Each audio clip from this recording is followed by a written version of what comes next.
Tushlar ro'yobga chiqdi. Orzular esa amalga oshdi.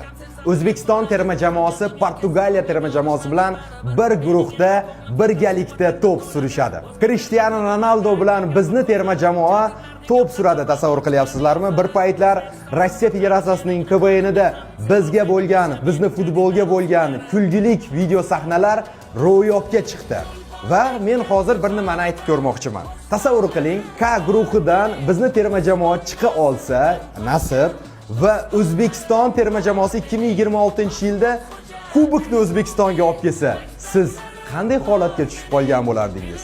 Bizni terma jamoa 2026-yilga juda ham qiziqarli o'yinlarni taxlab qo'ygan va biz ularga omad tilaymiz. Va siz nima deb o'ylaysiz? Portugaliya va O'zbekiston terma jamoasi to'p sursa, shot nechi bo'ladi? Kommentariyada yozib qoldiring.